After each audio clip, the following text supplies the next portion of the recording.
Did you see the tortured look on his face? Don't you realize what that means? Okay. Do you see the tortured look on my face? Does it look like I know what that means? He's in love with her, you idiot. 15 TV heartthrobs who destroyed themselves with addiction television made them famous. Audiences invited them into their living rooms every week. The camera loved them. Then the drugs and alcohol took over. Studios knew, networks knew. Nobody stopped them in time. These are 15 TV stars who destroyed themselves with addiction. Number 15, Chris Farley. Saturday Night Live's physical comedian earned $20,000 per episode at his peak in the mid-1990s. Behind the pratfalls, Farley consumed massive quantities of cocaine and alcohol daily. During the filming of Black Sheep in 1995, he underwent drug rehabilitation, but relapsed within months. David Spade recalled finding him unconscious multiple times. By December 1997, friends staged interventions, but Farley refused treatment. On December 17, 1997, he hired a prostitute at his Chicago apartment and consumed cocaine and morphine throughout the night. His brother John found him dead on the floor the next morning. December 18, 1997, at age 33, the medical examiner listed morphine and cocaine overdose as the cause in a body showing advanced atherosclerosis. He weighed approximately 296 pounds. His heart showed significant damage from years of stimulant abuse. Farley's death occurred in the exact manner as his idol John Belushi, whom he'd obsessively studied and impersonated, from SNL stardom to dead alone in his apartment, following the precise path he'd feared most. The parallel was complete. Now, as I see it, there is only one solution, and that is for me to transform this collection of hooligans into a first-class cleanup crew. Number 14, John Belushi. The Blues Brother consumed cocaine in quantities that terrified his colleagues. During the filming of The Blues Brothers in 1980, director John Landis assigned security to keep dealers away from set. They failed. Belushi's SNL salary reached $30,000 per episode by 1979, and he spent much of it on drugs. Robin Williams recalled leaving parties when Belushi's drug use became too extreme. On March 5, 1982, at the Chateau Marmont in Los Angeles, Belushi consumed cocaine and heroin throughout the day in bungalow number 3. Kathy Smith, a backup singer, injected him with a speedball around 3:30 a.m. Smith left the bungalow at approximately 8 a.m. Bill Wallace, Belushi's trainer, found him dead on the bed at 12:45 p.m. on March 5, 1982. John Adam Belushi was 33 years old. The autopsy showed acute cocaine and heroin intoxication. His blood contained lethal levels of both drugs. Smith fled to Canada and later served 15 months for involuntary manslaughter after admitting she'd injected the fatal dose. From SNL superstar to dead in a hotel bungalow. Kathy Smith killed him, but Belushi had been killing himself for years. The speedball just finished the job. What's your checkout time?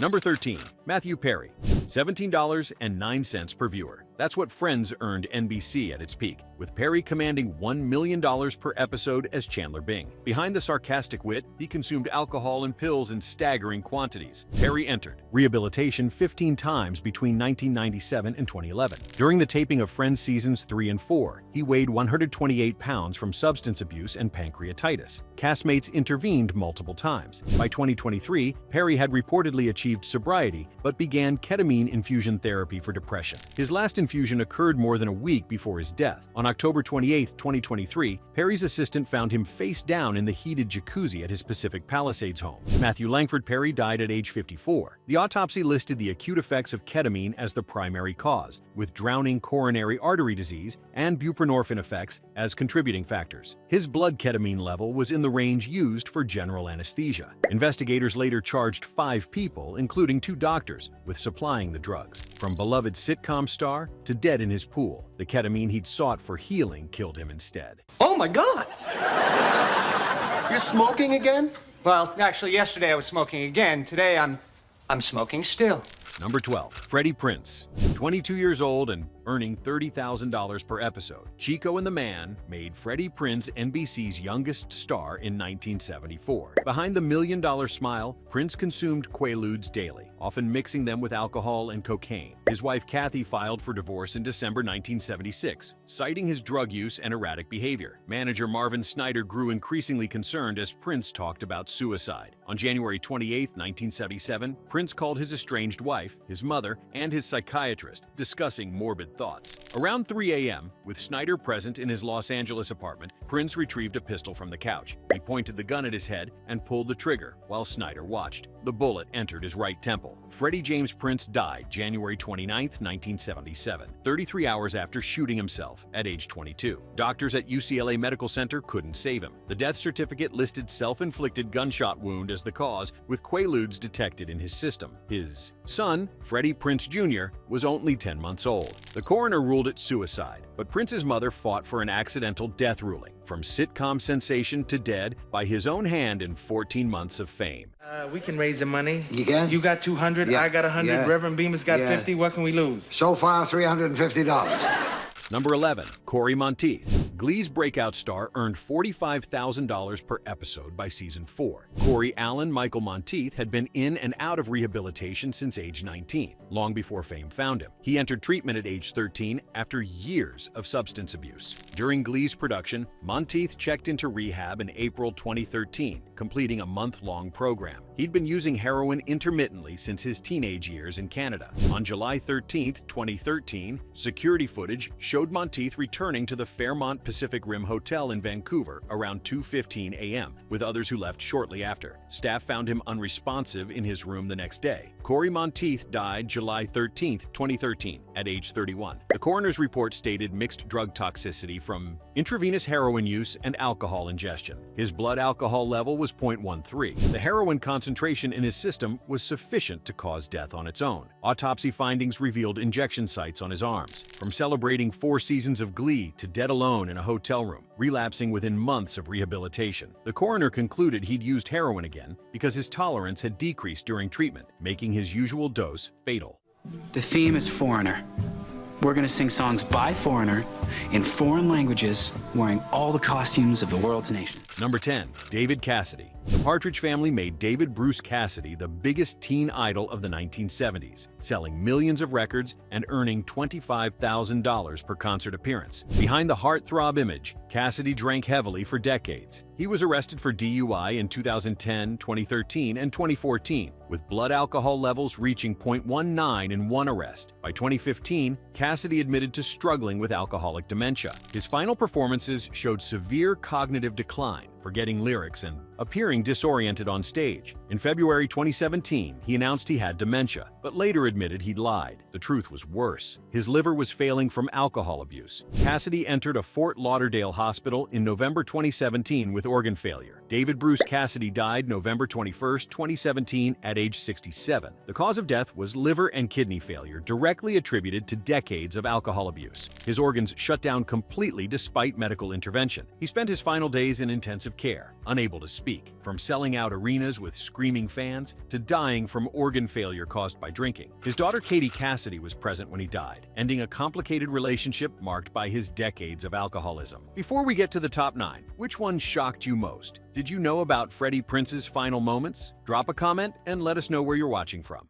You'll always see me smile whenever you're around. Number 9. Andy Gibb.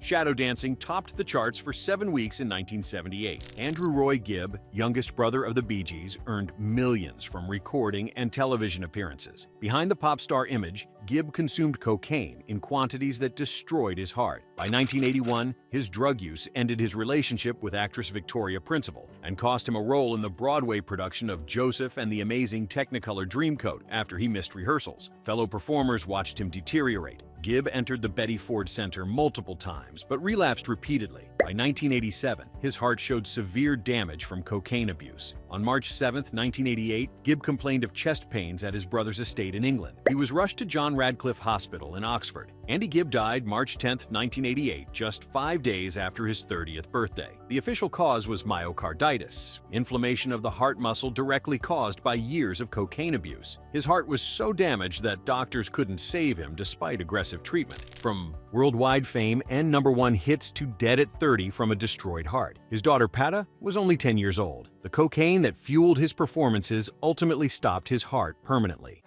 Shadow dancing, all this and nothing more. Number 8. Michael K. Williams. Omar Little from The Wire became one of television's most iconic characters. Michael Kenneth Williams earned $150,000 per episode for Boardwalk Empire by its final season. Behind the acclaimed performances, Williams struggled with cocaine addiction for years. He'd been open about his substance abuse, discussing it in interviews and crediting recovery programs with saving his life multiple times. By 2020, Williams appeared to be sober, posting about his work and advocacy. On September 6, 2021, his nephew became concerned after not hearing from him and entered Williams' Brooklyn penthouse apartment using a key. He found Williams dead in the living room. Michael Kenneth Williams died September 6, 2021, at age 54. The medical examiner determined acute intoxication by fentanyl, p-fluorophentanil, heroin, and cocaine caused his death. The drugs in his system included fentanyl concentrations sufficient to kill. 4 men were later arrested and convicted for selling the drugs that killed him. From Emmy nominations and critical acclaim to dead from fentanyl-laced heroin, the drug dealers who sold him the fatal dose went to prison. But Williams's openness about his struggles hadn't been enough to save him. Well, that's it. Get your finger out of my face. Number 7. Glenn Quinn. Roseanne's Irish boyfriend Becky married became a fan favorite from 1990 to 1997. Glenn Martin Quinn earned $15,000 per episode and later transitioned to Angel as Doyle. Behind the charm, Quinn struggled with heroin addiction throughout his career. Friends and family staged interventions. His Angel character was written off the show after 1 season, and colleagues later suggested his drug use contributed to the decision. By 2002, Quinn had been in and out of rehabilitation multiple times. On December 3, 2002, a friend found Quinn unresponsive at a house in North Hollywood where he'd been staying. Glenn Quinn died December 3, 2002, at age 32. The Los Angeles County coroner ruled accidental heroin overdose as the cause of death. Toxicology showed lethal levels of heroin in his system. He was alone when he injected the fatal dose. His mother flew from Ireland to identify the body. From sitcom success to dead from an overdose in someone else's house. Roseanne had ended 5 years earlier, and Angel had killed off his character 3 years before. Quinn spent his final years chasing the high that ultimately killed him, dying in obscurity compared to his television fame. Just a man who's doing a job and getting paid. They can feel like they've paid their debt to you, and they can move on. Number 6. Dana Plato. Different Strokes paid Dana Michelle Plato $18,000 per episode at the show's peak in the early 1980s. Arnold's sister Kimberly made Plato a household name. Behind the scenes, she began using cocaine and Valium. After becoming pregnant in 1984, producer Norman Lear fired her from the show. By 1991, Plato was arrested for robbing a Las Vegas video store while high on Valium, receiving 5 years probation. In 1992, she was arrested again for forging prescriptions. By the late 1990s, Plato worked as a cashier and struggled with prescription drug addiction. On May 7, 1999, she visited her fiancé's mother in Moore, Oklahoma. The next morning, May 8, 1999, Plato was found dead in her motorhome parked outside the house. Dana Michelle Plato died at age 34. The medical examiner determined she died from an overdose of the painkiller Lortab and the muscle relaxant Soma mixed with Valium. Toxicology showed lethal levels of hydrocodone and carisoprodol in her blood. The death was initially ruled suicide, but her mother fought the ruling. It was later changed to accidental overdose, from child star to dead in a motorhome from prescription pills. Her son Tyler committed himself to a psychiatric facility, then died by suicide in 2010. Well, one of the things that really triggered it in me was when I did your show, and I had all these people listening and the cameras in my face. Number 5. Inger Stevens. The Farmer's Daughter earned Inger Stensland a Golden Globe in 1964 and $35,000 per episode by the series' end. The Swedish-born actress became a sex symbol in 1960s television. Behind the beauty and success, Stevens had attempted suicide multiple times, beginning in 1959 when she swallowed sleeping pills. She survived that attempt and several others. Stevens consumed barbiturates and alcohol regularly. On the morning of April 30, 1970, actor Lola McNally arrived at Stevens' Hollywood Hills home for a scheduled meeting and found the door unlocked. McNally discovered Stevens on the kitchen floor, still breathing but unconscious. Inger Stevens died en route to the hospital on April 30, 1970 at age 35. The official cause of death was acute barbiturate intoxication. Autopsy toxicology revealed lethal levels of Tedrol, a prescription medication. The death was ruled suicide, though her husband Ike Jones contested this, claiming it was accidental. Her blood showed concentrations of barbiturates consistent with a fatal overdose. From Golden Globe winner to dead on her kitchen floor from pills. Stevens had battled depression and addiction throughout her success, and the barbiturates finally killed her. Before we get to the final four, who surprised you most on this list? Did you watch any of these shows? Drop a comment and let us know where you're watching from. I must check into YMCA. YW. I left my luggage there. Number 4. Robert Pastorelli. Murphy Brown's house painter Eldon Bernecki made Robert Joseph Pastorelli a familiar face in millions of homes from 1988 to 1994. The character actor earned $20,000 per episode at the show's peak. Behind the quirky performances, Pastorelli used heroin intermittently for years. In 1999, his girlfriend Janet Marie Sauvé died from a gunshot wound at his home, ruled accidental, but investigated as possible homicide. The incident haunted Pastorelli, who increased his drug use. By 2004, friends noticed his deteriorating condition. On March 8, 2004, Pastorelli was found dead in his Hollywood Hills home. Robert Pastorelli died March 8, 2004 at age 49. The Los Angeles County coroner ruled accidental heroin overdose as the cause of death. Toxicology revealed lethal concentrations of morphine, the metabolite of heroin, in his blood. He'd been using heroin for years, but had recently relapsed after a period of apparent sobriety. From steady work on a hit sitcom to dead from a heroin overdose. The tragedy of his girlfriend's death 5 years earlier had pushed him deeper into addiction. Pastorelli died alone, another TV character actor whose demons caught up with him. Oh, from the mob, yeah. I mean, no self-respecting wise guy would ever be caught dead in a joint like this. Oh, look, do me just one favor.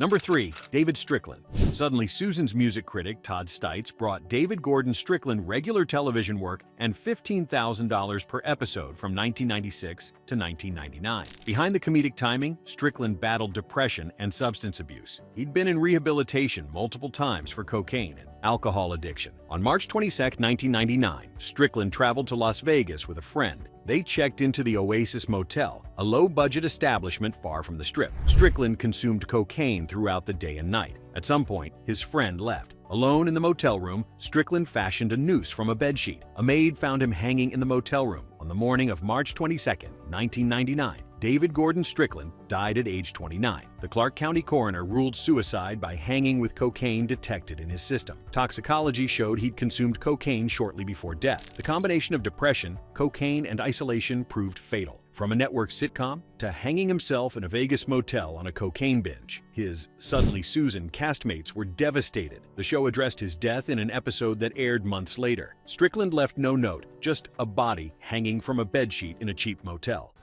Hey, Suze. What are you doing here, Todd?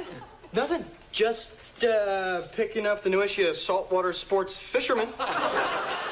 Number 2. Bobby Driscoll. The voice of Peter Pan and Disney's first child star under contract earned $4,000 per week in the late 1940s. Robert Cletus Driscoll won a Special Academy Award at age 12 for The Window and So Dear to My Heart. Then puberty hit. Disney dropped him in 1953 when his acne and changing appearance made him unusable. By age 16, Driscoll was unemployable in Hollywood. He turned to heroin in his late teens. By the 1960s, he was a full-blown addict living in New York City. On March 30th, 1968, 2 children playing in an abandoned tenement building in Greenwich Village found a body. The corpse had been dead for weeks, surrounded by bottles and drug paraphernalia. Robert Cletus Driscoll died March 30th, 1968 at age 31. The medical examiner determined heart failure caused by advanced atherosclerosis from years of intravenous drug use. His body remained unidentified for a year. He was buried in a pauper's grave on Hart Island, New York's Potter's Field. Fingerprint analysis later identified it. Disney's former Golden Boy, an Oscar winner, died alone among trash and was buried in an unmarked grave. From Peter Pan to a John Doe corpse, nobody even knew he was dead. Did you find out about it for me? And find out about what? The nurse at the school. Did you talk to her? Number 1. Anissa Jones. Buffy from Family Affair earned $2,000 per episode in the late 1960s, adorable with her Mrs. Beasley doll. Mary Anissa Jones became one of television's most recognizable child stars. The show ended in 1971 when she was 13. By 14, Jones was using cocaine, Quaaludes, and PCP. Her parents had divorced bitterly, fighting over her earnings. When Jones turned 18 on March 11, 1976, she received the Con U of her trust fund. approximately $20,000 after her mother and lawyers took their portions. On August 28, 1976, Jones attended a party at a friend's house in Oceanside, California. She consumed cocaine, Quaaludes, PCP, and Seconal throughout the night. Around 9:30 a.m. on August 28, 1976, a friend checked on Jones and found her unresponsive in an upstairs bedroom. Mary Anissa Jones died at age 18. The San Diego County Medical Examiner listed the cause as combined effects of cocaine, Quaaludes, Seconal, and PCP. Her blood showed lethal concentrations of all 4 substances. Toxicology revealed she'd consumed massive quantities of each drug. The death was ruled accidental overdose. Jones's body was cremated, from America's sweetheart to dead from a drug cocktail at 18, just months after receiving what was left of her childhood earnings. 5 years from the end of family affair to dead on a bedroom floor from 4 different drugs, 18 years old.